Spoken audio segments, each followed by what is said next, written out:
I'd like to introduce Sergeant Rick Trabulsy of the West Bloomfield Police Department and Amy O'Rourke.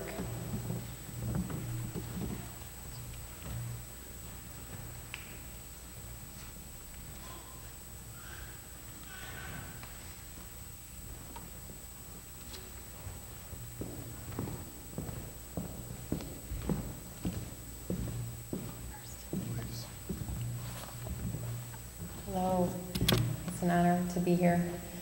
This is a beautiful ceremony, thank you. My name's Amy O'Rourke, and my husband was killed a little over 3 months ago in a barricaded gunman situation when they went in the house to try to help him.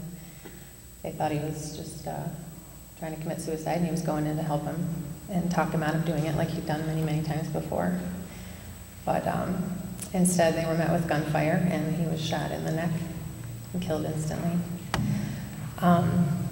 And he was an amazing man. He was my best friend, honestly. And one comment someone has made about working with Pat was you always felt better when he was in the room knowing he was working the case with you. And I absolutely felt that way as his wife, just having him in the house with me, in the room with me, being home with him. He's my favorite place to be, and now I just feel him in his spirit. But I am in awe of the police family I now know and love. I know you were always there, but now even more so. You are an amazing support, and I'm just so grateful to know each one and every one of you, and thank you for all you do and your service and just going and helping the community, not knowing if you might come out of it. It's amazing. And Officer Hazel, I remember that story. My husband worked with him a couple times, and when the story came on the news, and I wept with you, and as a wife, knowing how that must feel.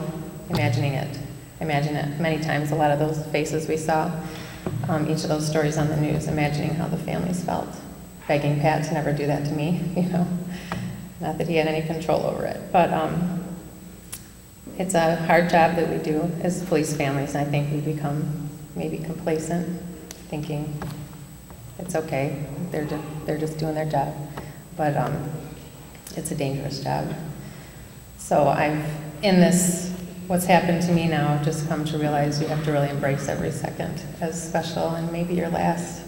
So hug a little harder, hold a little longer, say I love you, don't leave mad, all those wonderful things, because we never did. We always said I love you and gave a kiss to each other, and I'm so grateful for that now that he's gone. But thank you for this beautiful, the choir is beautiful. I miss being in a choir. Did a wonderful job. And thank you again for having me here. And the love and support I felt from all of you is awesome, holds me up. So thank you, and God bless all of you. Thank you. Rick.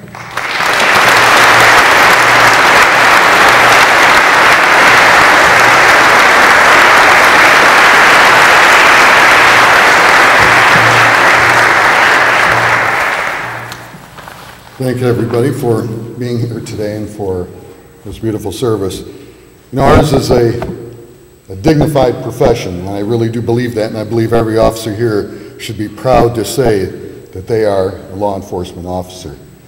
And Lieutenant Colonel Dave Grossman, many of you probably heard from U.S. Army retired, said that no profession is more important than being a law enforcement officer or serving in our military.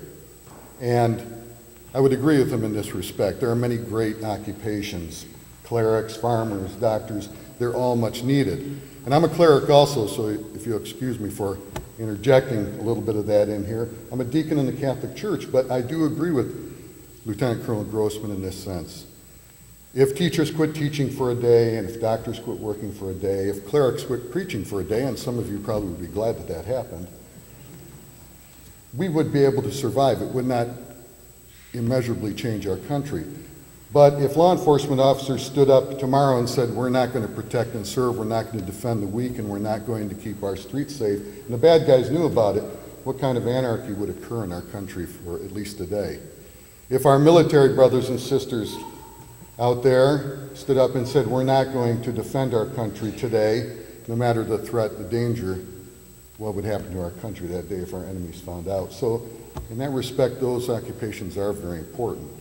And we must remember all of our men and women have served, including the thousands that have been injured in the line of duty and can no longer serve as law enforcement officers, and especially those who have been injured and can no longer work at all because of their injuries. But we must remember our honored dead. And in 1791, Darius Quimby became the first American officer killed in the line of duty out of New York. And just a few days ago, Ricky Isaac Jr. in Louisiana became the most recent officer who died in the line of duty. And in between those officers on the federal, state, county, local level, our tribal police and our railroad police, over 18,000 officers have died in the line of duty. And on September 9th of this year, Patrick O'Rourke was killed in the line of duty. And for me, being an officer of 34 years in 3 departments, that was the darkest day in my career and one of the worst days in my life, to know that my friend was killed. But let me tell you a little bit about Pat, and everybody here knows these heroes in some way or another, and they're all heroes and they all have their own story. And for me, Pat's story is that he was a man that was noble and dignified, and those words meaning excellent qualities and integrity, and he loved to serve. What made Pat was his faith. He had a deep, abiding faith and an unselfish love. He loved his God, he loved his church, he loved his family, he loved his country, and he loved people in general. He loved everybody, all of God's children, including those of us who are somewhat dysfunctional. And he was always willing to lend a hand. He was the perfect man and the ideal cop. He knew how to be heavy-handed when he needed to. He could hook 'em and book 'em with the best of them. He could kick in doors. He could face evil. He could make arrests. He could lay hands on people when it was necessary. But he understood the service side as well. And he always did that with great humanity. He had great compassion for the weak, the old, the young, and the infirm. And he was willing to lend an ear to someone who didn't have anyone to listen to them. And he was willing to speak to someone who may have felt lonely. He had that perfect combination of compassion and courage. He was big as a bear, he had the heart of a lion, but he was as gentle as a lamb when he needed that. So Patrick was, in my opinion, one of the best officers, and we were very, very fortunate to have him, and I was very, very proud to know him. And I will say that even though Patrick no longer walks this earth, and we lost him far too soon, I believe Patrick O'Rourke lives. He lives in the sacred love he shares with his wife, Amy. He lives in the beautiful, hopeful hearts of his 3 little girls, Eileen, Mary, and Andrea, who loved and adored their father. And I knew Pat, we talked a long time about family, and he loved and adored them as well.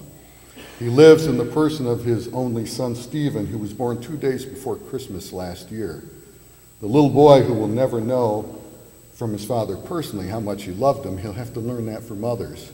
But he will carry his father's name into the future to another generation. He lives in the loving hearts of his parents, Dan and Arlene, who took the little boy, Patrick, and helped mold him into the man that we honor here today. He will live in the memories of all of us that knew him and loved him and were touched by him. But mostly he lives because he believed in the resurrection of Jesus Christ. Now, I will not say goodbye to Patrick because I too have hope.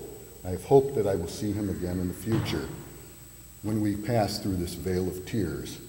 So to my brother, who is more than a friend, more than a colleague, he is my brother in faith and love, I say, go with God, my brother, until we meet again in a place where there's no pain, no grief, no sighing, but everlasting life.